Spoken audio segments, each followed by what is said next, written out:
રાવપુરા વિધાનસભા વિસ્તારમાં વિકાસ કાર્યોને ગતિ વોર્ડ નંબર 7 માટે ₹1.7 કરોડના કામો મંજૂર।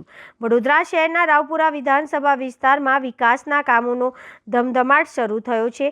સ્વર્ણિમ જયંતિ મુખ્યમંત્રી શહેરી વિકાસ યોજના વર્ષ 2025-26 અંતર્ગત આંતરમાળખાકીય સુવિધા મજબૂત કરવા માટે આયોજન હાથ ધરવામાં આવ્યું છે। આ યોજનાના ભાગરૂપે વોર્ડ નંબર 7માં વિવિધ 8 વિકાસલક્ષી કામો માટે કુલ ₹107.78 લાખ એટલે કે 1.7 કરોડથી વધુનું બજેટ ફાળવવામાં આવ્યું છે। જાહેર કરાયેલા કામોમાં રોડ નેટવર્ક મજબૂત બનાવવામાં સૌથી વધુ ભાર મૂકવામાં આવ્યો છે।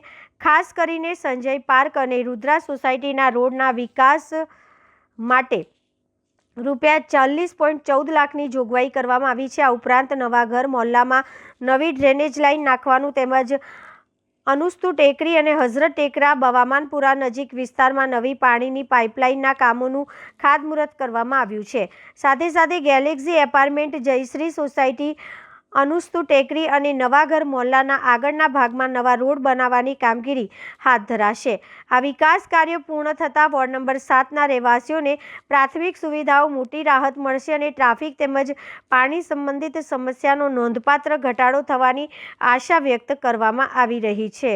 આજે રાવપુરા વિધાનસભા વિસ્તારના વોર્ડ નંબર 7માં સ્વર્ણિમ જયંતિ મુખ્યમંત્રી શહેરી વિકાસ યોજના અંતર્ગત કુલ મળીને 1.10 લાખથી પણ વધારે લાગતના આંતરમાળખાકીયના સુવિધા જેવું કે રોડ, રસ્તા, ડ્રેનેજ, પાણીના કામો હાથ ધરવામાં આવેલ છે। હમણાં નવાગાર વિસ્તારમાં આ વિસ્તારના નાગરિકોની ઘણા વખતથી ડ્રેનેજ લાઇનનો એક ઇસ્યુ હતો, તે અમારા સ્થાનિક નેતાઓને ધ્યાનમાં આવતા તે પૂર્ણ કરવા માટે આજે કામ શરૂ થઈ રહ્યું છે।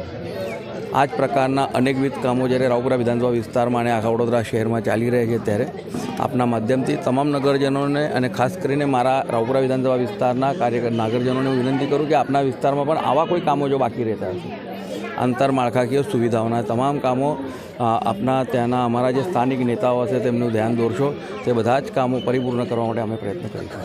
Thank you.